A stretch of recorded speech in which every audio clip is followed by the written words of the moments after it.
Amén. Dice así la palabra de Dios. Pedro y Juan subían juntos al templo a la hora novena, la de la oración. Y era traído un hombre cojo de nacimiento, y quien ponían cada día a la puerta del templo, que se llama la Hermosa, para que pidiese limosna de los que estaban en el templo. Cuando vio a Pedro y a Juan que iban a entrar en el templo, les rogaba que le diesen limosna. Pedro, con Juan fijando en él los ojos, les dijo: míranos. Entonces él les estuvo atento, esperando recibir de ellos algo. Mas Pedro dijo: no tengo plata ni oro, pero lo que tengo te doy. En el nombre de Jesucristo de Nazaret, levántate y anda. Y tomándole por la mano derecha, le levantó, y al momento se le afirmaron los pies y tobillos, y saltando se puso en pie y anduvo, y entró con ellos en el templo, andando y saltando y alabando a Dios. Y todo el pueblo le vio andar y alabar a Dios, y le reconocían que era el que se sentaba a pedir limosna a la puerta del templo, la Hermosa, y se llenaron de asombro y espanto por lo que le había sucedido.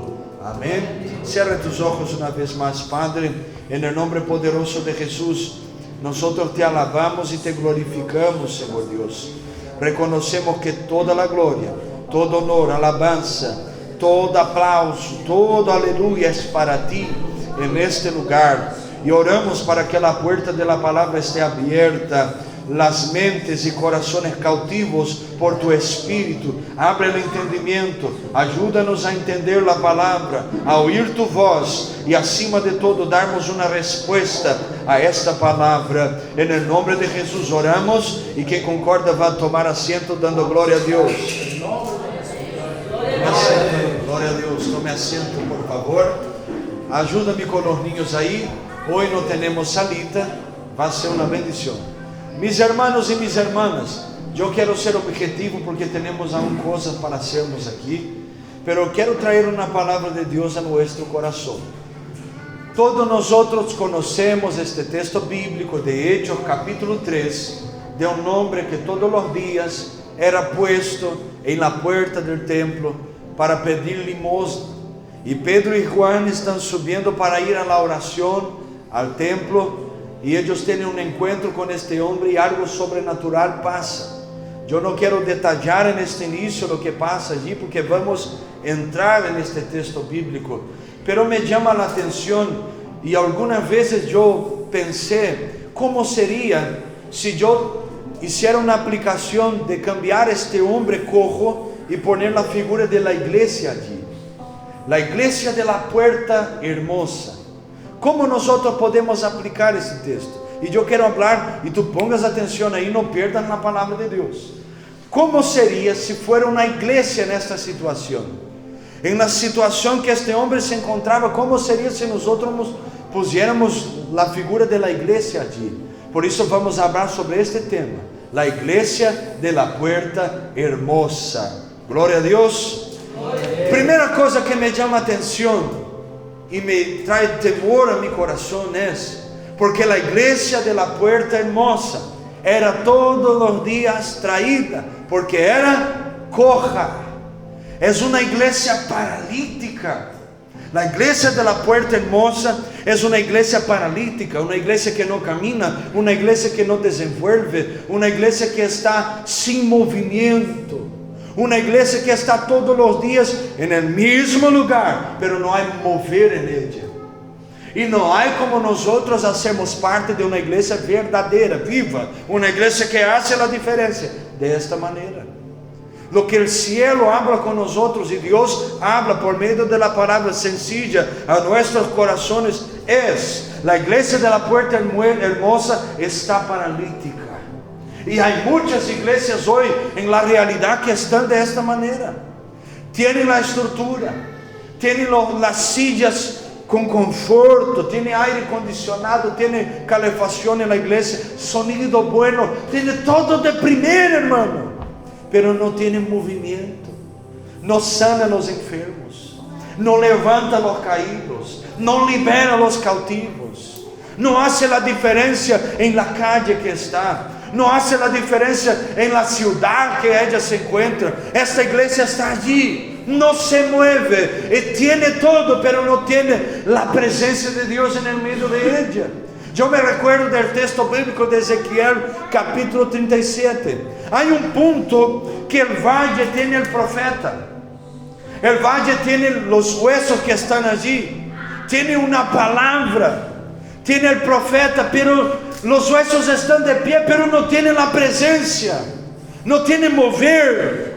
Después, solamente después que el Espíritu viene, a través de la palabra que Dios ordenó al profeta profetizar, el Espíritu de Dios viene, llena los huesos, hay un cuerpo y levanta él como un ejército para la batalla.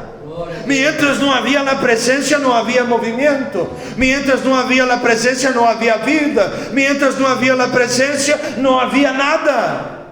Y la iglesia hoy está así. La iglesia de la Puerta Hermosa es una iglesia que tiene una falsa espiritualidad, porque ella está allí, tiene nombre de iglesia, estructura de iglesia, pero no tiene el propósito, la función de una iglesia.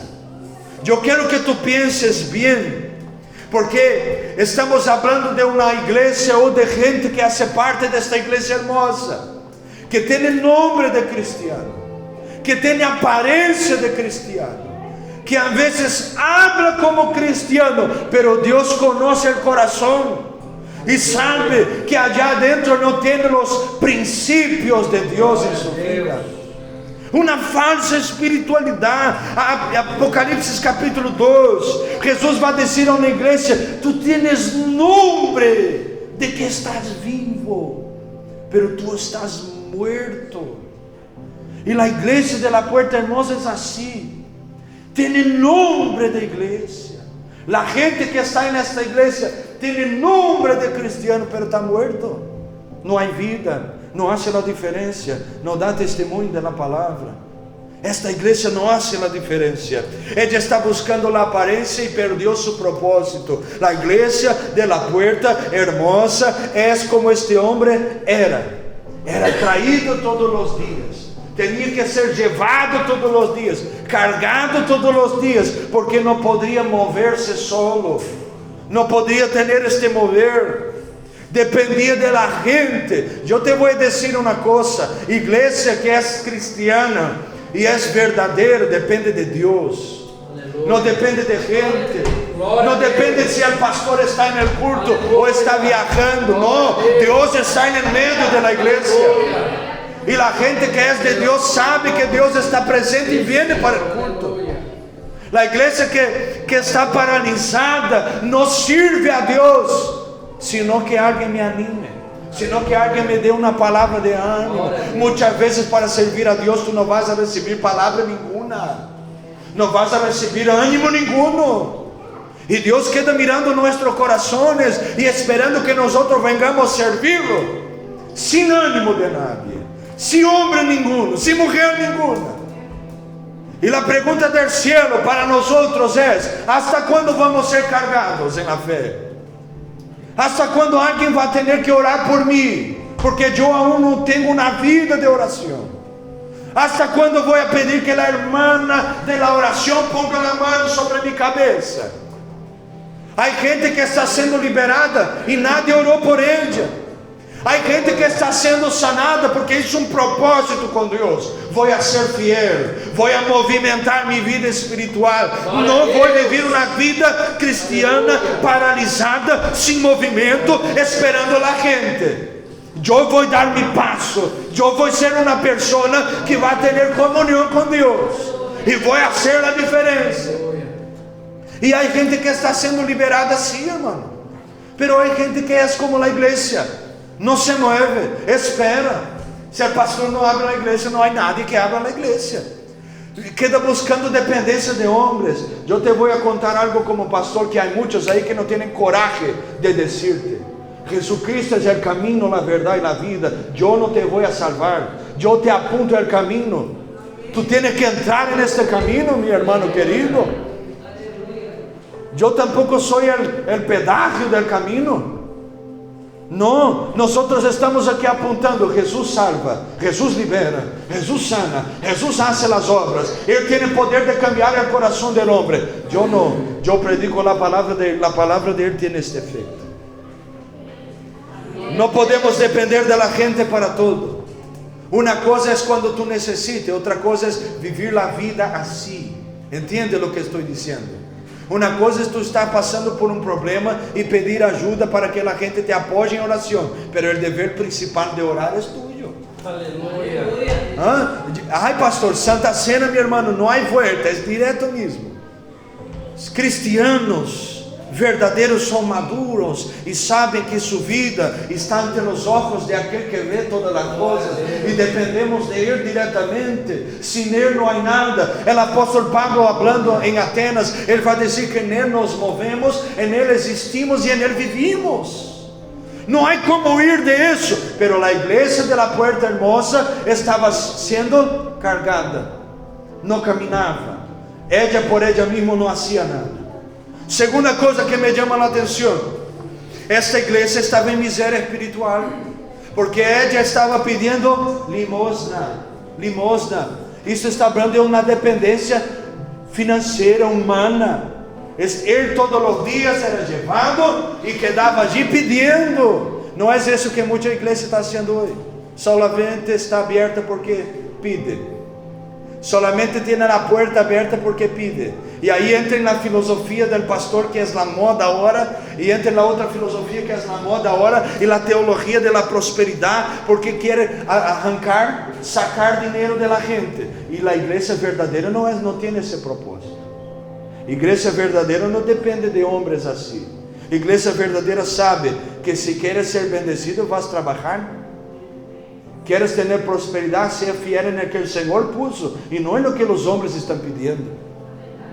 Uma coisa é fazer um trabalho, um propósito, e trabalharmos juntos, e vamos arreglar a casa de Deus, vamos poner isso, vamos fazer esta obra já fora. Outra coisa é quedar machacando a gente. Esta igreja estava enferma, estava pedindo limosna, estava em miséria, irmão.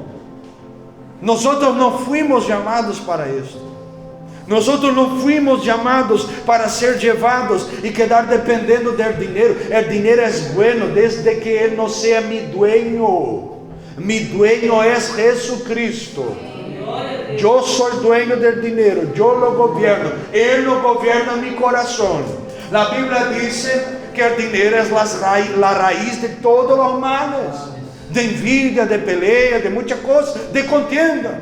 Quanta pareja que divorcia por dinheiro? Quanto hermano que sai da igreja por dinheiro? Quanto pastor que deixa a igreja por dinheiro, irmão? E a gente se perde, Milton. ¿Por quê? Porque está atrapado com as coisas terrenales. Levanta a mão só quem hace parte de uma igreja em sério, ou por lo menos deseja ser parte. Eu quero ser parte de uma igreja em sério. O apóstolo Paulo, hablando aos Colossenses, ele vai dizer: se vosotros já ressuscitaram com Cristo, pensar e buscar as coisas que são de arriba, porque vosotros já morreram para as coisas terrenales. Mira lo que estou falando. Tu maior riqueza é o cielo. Tu maior riqueza é a salvação. Por isso não la pierdas e não la deposites em dependência humana, porque vas viver miséria espiritual.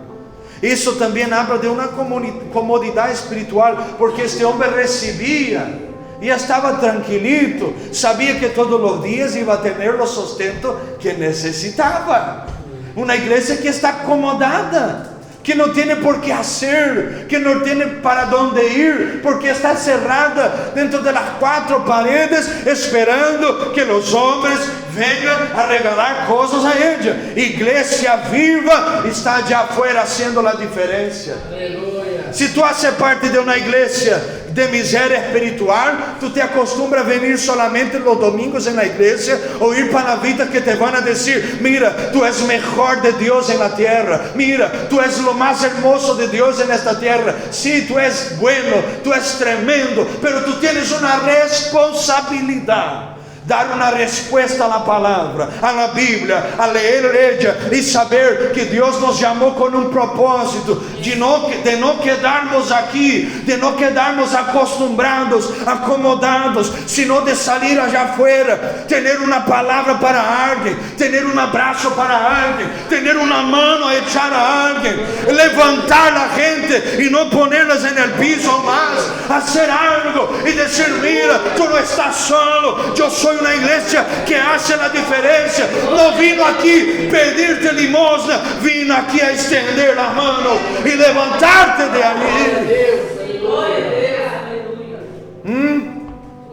Essa igreja não se movia paralítica e vivia pedindo limosna. Huya de gente que solamente habla em dinheiro. Huya de pastor que solamente habla em dinheiro com o interesse de sacar de ti. Huya. Abra na Bíblia, leia ella te apunta para o céu, irmão. Leia esta Bíblia para que nadie te engane. Leia esta palavra para que nadie te passe a perda, como disse allá em Brasil. Leia ella para que tu tenhas alimento del cielo a tu coração. As enseñanças e prédicas te ajudam, pero se tu não tens vida com a palavra de Deus, tu não vas a sair do lugar, irmão. Eu não tenho em minha cabeça a ideia de me acostumbrar a quedar assim, paradito, sentadito. Há gente que me está esperando. Há gente que me está esperando. Há gente que te está esperando. Há gente que está esperando e está clamando: Senhor, eu não entendo esta palavra, como el eunuco em Hechos capítulo 8. Felipe está allí, Deus lo levou hasta allá, e o homem leía a palavra e não entendia, e Deus, ponga atenção aqui, Deus quer levantar mais Felipes também, para ensinar a palavra, e depois a gente ter os olhos abertos, e entender esta palavra. Deus pode contar contigo, sim ou não? Esta igreja estava pedindo limosna, acomodada. Terceira coisa, esta igreja estava na porta, pero não estava no templo. ¿Me entiendes? Não estava nem dentro nem fora. Estava no meio del camino. Diga comigo, camino. Camino. Ni dentro ni fora, Tatiana. Estava no meio del camino. Isto habla de uma media posição, uma media decisão. Não está em nenhum lugar nem outro. Está allí no meio del camino. Não sabe o que vai ser, não hace parte nem de los enserios e nem de los profanos, está allí no meio del camino, e isso nós temos que aprender. Hechos capítulo 20, a Bíblia vai dizer que Eutico era um mancebo, um jovem, que estava na ventana, nem dentro nem fora, estava na ventana. O que passou com ele? Caiu, morreu. O apóstolo Paulo teve que parar de predicar, ir allá, abraçar Eutico. Ele ressuscita e ele devolve o jovem Eutico para a igreja, e agora ele entra adentro do culto e vai ouvir a palavra. Pero caiu. Por que caiu? Não necessitava cair. Por que quedar na ventana, na meia posição, na meia decisão? Se podia estar allá dentro. Porque quando se cai, sempre se cai para fora, irmão. Nunca se cai para dentro. O consejo de Deus é: se tu sabes que vai cair, não quede na ventana. Se tu sabes que não pode estar na meia decisão, entre no templo. Se tu sabes que tu lugar não é allá afuera, então entre para a casa de Deus. Tenha uma decisão em séria. Tenha uma decisão que te vai levar ao céu. Tenha uma decisão. Mira, pastor. Me pasa que mi marido no tiene la decisión, pero la salvación es individual. Pasa que mis hijos no quieren, pero yo quiero y voy a hacer. Que pasa que yo estoy en una familia complicada. Yo te voy a decir, complicado fue Jesús entregar su vida en la cruz, y Él la hizo. Entregó ella. Te abrió la puerta. Entonces la iglesia de la puerta hermosa está paralítica, está en miseria, pidiendo limosna. E não está nem na porta, nem no templo. Está allí no meio termo. Apocalipse capítulo 3. Jesus vai dizer à igreja de Laodiceia: porque tu não eres frio e tu não eres caliente, porque eres tibio, te vou a vomitar de mi boca. Tu solamente vomita lo que te hace daño. Não é assim? Entonces cuando Jesús está hablando, porque tú eres tibio te voy a vomitar, es porque tú estás haciendo daño al cuerpo de Cristo. Él estaba diciendo, la iglesia no hacía la diferencia. Él estaba diciendo, te voy a vomitar. Tú eres tibio, tú no eres frío ni caliente. Es medio termo, media decisión, media posición. Yo estoy predicando para alguien aquí que tiene dificultad de tener constancia en la casa de Dios, en la presencia de Dios, aún más en la presencia de Dios. Estoy predicando para personas que no se involucran, que no se mezclan, que no tienen una decisión firme. Estoy predicando para alguien que necesita salir de allá afuera y firmar sus pies en la casa de Dios, en la palabra de Dios. Estoy predicando para alguien que no puede más quedar allá afuera, que no puede más quedar dependiendo de los hombres, que no puede más quedar viviendo una vida sin movimiento. Ponga atención, sin movimiento. No puedo, tú y yo no podemos vivir de esta manera. Y Dios habla con nosotros así, para dar una sacudida en nosotros, para despertar de nosotros. ¿Cómo esta iglesia de la puerta hermosa va a salir de esta condición? Primero, Dios va a levantar sus remanentes. El hombre todos los días era llevado, pero Pedro y Juan estaban subiendo. Ellos no eran llevados por nadie, ellos estaban subiendo. Y Dios va a levantar gente así. ¿Qué está haciendo? Estoy subiendo. ¿Qué está haciendo? Estoy orando un poquito más. ¿Qué está haciendo? Continúo subiendo. No pierdo el enfoque. La iglesia está siendo perseguida. Hay gente hablando tontería, pero yo estoy subiendo. Yo sé quién soy. Soy remanente. No me mezclo con el pecado. Voy para la casa de Dios y voy a buscar a este Dios. Y ellos están subiendo y encuentran a este hombre.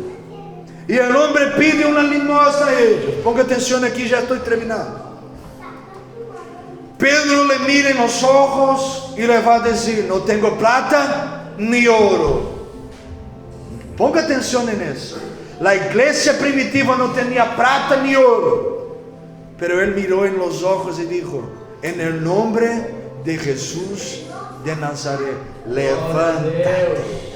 Aleluya. No tenía plata y no tenía oro, pero tenía levántate del cielo. Es interesante porque la sanidad de este hombre empieza en el nombre de Jesús. Miren hacia acá. Todo comienza y termina en el nombre de Jesús. Él es el alfa y Él es omega. Él es el inicio y es el fin. Nosotros leemos aquí en el comienzo de este culto que Él mismo siendo Dios, Filipenses 2:5, no teve por importante ser igual a Dios. Voy a traducir para mi lenguaje. Entregó su vida a muerte, humillándose a sí mismo, pero Dios le exaltó y le dio un nombre que está acima de todos los nombres. Aleluya. Y a este nombre se doblará toda la rodilla que está en el cielo, en la tierra y abajo de la tierra, y toda lengua confesará delante de este nombre que Jesús es el Señor, para la gloria de Dios Padre. Él lo miró y dijo, en el nombre de Jesús. Nuestra sanidad va a empezar en el nombre de Jesús. Pastor, yo estoy en esta iglesia, pastor. Yo estoy paralizado. Yo estoy en miseria espiritual. Yo tengo nombre de cristiano, pero no oro, no ayuno, no leo la palabra. Yo hablo tontería, hablo palavrota, quedo chismeando, estoy en borrachera toda la vida. Pero yo quiero salir de eso. En el nombre de Jesús tú puedes salir.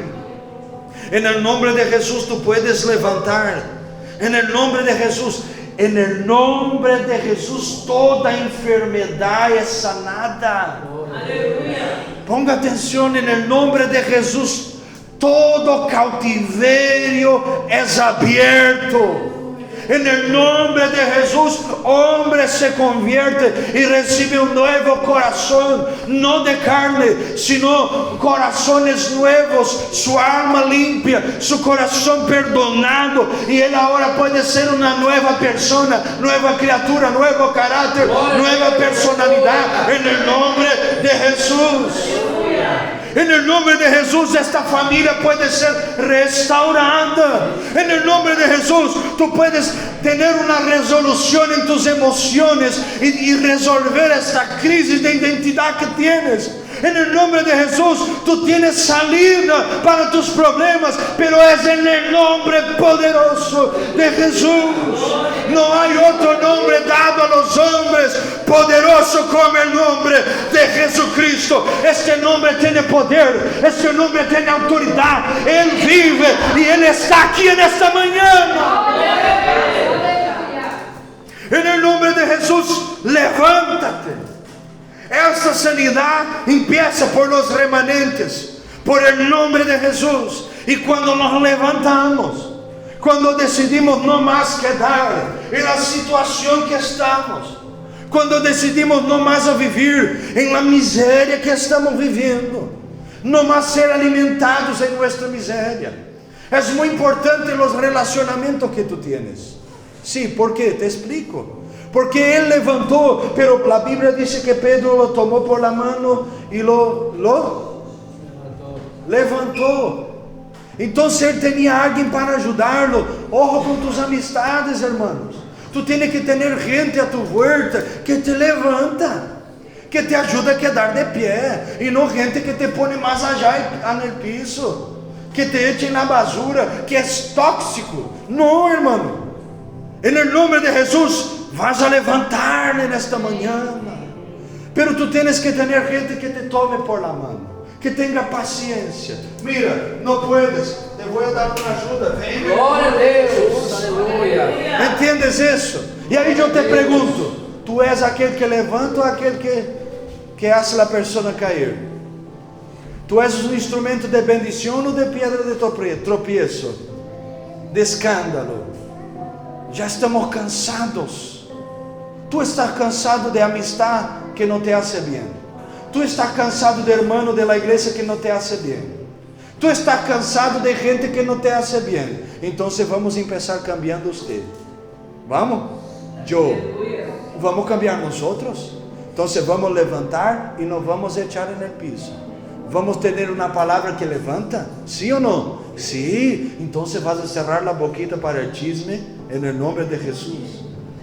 Y la persona va a venir, mira, yo voy a llamarle, entonces tú hablas delante de ella aquí. Vamos a ser instrumento de levantar. Levantar. Se depender de mim, Jorge vai levantar. Se depender de Jorge, Diego vai levantar. Depender de Diego, Josimar, Bernardo, Yuri, vamos levantar. Milton, José, Alba, Stephanie, Aurora. Se depender de nós outros, vamos levantar-nos, irmãos. Ele se levantou, estava a hora de pé, posicionado de pé. ¿Tú estás de pie o tú estás en el piso? No estoy bien, pastor. Entonces Dios te quiere levantar en esta mañana. Pero abra tu corazón y diga en el nombre de Jesús, no tengo fuerza. Pero yo escuché la palabra y yo sé que en el nombre de Jesús todo es posible. Señor, ayúdame a levantar. Y Dios te va a dar gracia. Cuarta cosa que pasó, y yo termino aquí, Él volvió a moverse. No solamente estuvo de pie, sino que agora tenía movimiento en su cuerpo. Él dio un salto y él entró en el templo. Él salió de la puerta y él entró allá adentro. ¡Qué tremendo! Él salió de la media decisión y ahora entró allá. Sabemos que por la cultura los cojos no entraban en el templo. No entraban, no podrían. Gente que tenía defecto no entraba en el templo judío. Pero aquí Jesús los sanó a través de la vida de Pedro. Y él volvió a moverse y entró allá. Entró, salió de la puerta y entró. Es interesante porque la Biblia va a decir que él entró adorando a Dios. Aquí está hablando de un despertar en la adoración. Cuando él sale de la medio lugar, media posición, media decisión, él ya entra adorando. E aí me hace pensar algumas coisas. Si tengo dificultad en la casa de Dios de poner atención en la palabra, en adorar a Dios, es porque aún estoy en la puerta, no entré. Pero cuando yo entrar, yo voy, sí, aleluya, gloria a Dios, alabado sea el Señor, toda la gloria para Él, todo honor para Él, voy a adorar a Él. Porque el hombre cuando entró adoró, el hombre cuando entró saltó, y la gente lo miró y dijo: no es ese el cojo que estaba allí en la puerta pidiendo limosna. La gente lo conocía, la gente sabía quién era él, y él ahora va a decir: sí, era yo que estaba allí. Él tenía un testimonio, y nosotros tenemos que tener ese testimonio. Una vez que somos levantados y cambiados en el nombre de Jesús, adoramos y tenemos testimonio. Tu casa, tu das testemunho. En el medio de la familia, tu tienes testemunho. Tu das testemunho de la palabra de Jesús. No, Señor, no, pastor. Entonces vamos a orar para que Dios te dé gracia. Es el mínimo, estoy hablando de las cosas mínimas. Él entró y toda la gente lo conocía. Él entró y toda la gente sabía. Yo te quiero invitar a ponerte de pie. Y nosotros vamos a orar ahora. Y esta oración va a ser una respuesta a esta palabra sencilla que tú escuchaste ahora. La iglesia de la Puerta Hermosa, cierra tus ojos, y yo no voy a hacer mucho esfuerzo contigo, hermano. Solamente pido, cierra tus ojos. Levante tus manos y abra esta boca que Jesús te dio, y ya comienza a orar. Señor, en el nombre poderoso de Jesucristo, yo oro ahora, na autoridad de este nombre que es sobre todo los nombres, y rebajando aquí a Masaya, en el nombre poderoso de Jesús, en el nombre poderoso de Jesús, en el nombre poderoso de Jesús estamos orando ahora. No queremos hacer parte de una iglesia paralítica, no queremos hacer parte de una iglesia que pide limosna, que tiene una dependencia humana, que no consigue tener constancia en tu presencia. No queremos ser una iglesia con falsa espiritualidad. En el nombre poderoso de Jesús, oh Dios, nos da gracia. No queremos ser una iglesia que no está ni dentro ni fuera, que no tiene decisión, que no tiene posición. Oh Dios, oímos tu palabra en esta mañana, queremos dar una respuesta a esta palabra. Va levantando, Dios, remanentes aquí en el medio de tu pueblo. Va levantando hombres y mujeres que tengan la decisión de subir en el nombre de Jesús. Y en el nombre de Jesús tener una palabra del cielo que levanta, una palabra del cielo que hace la diferencia, una palabra del cielo que es un instrumento de bendición, de sanidad en la vida de alguien. En el nombre de Jesucristo, una palabra que va a mover, una palabra que va a traer esperanza, una palabra que va a cambiar la manera que adoramos, la manera que vivimos, al punto de darnos testimonio de la palabra del Señor. Venga en esta mañana sobre nosotros. Sea tu renuevo, sea tu gracia, sea tu poder, sea toda capacitación sobre este hermano, sobre esta hermana que abre la boca y ora, sobre esta vida que está clamando en el nombre de Jesús. Levántanos otra vez, oh Dios, levántanos otra vez, anímanos con el ánimo del cielo. Traiga tu paz, tu fuerza, tu gozo en el nombre poderoso de Jesucristo. Oramos, Señor Dios, y clamamos tu misericordia y tu gracia en el nombre de Jesús. Quien concorda va a decir amén. Amén, hermanos. Dios habló contigo. Amén. Dios habló conmigo también. No podemos ser la iglesia de la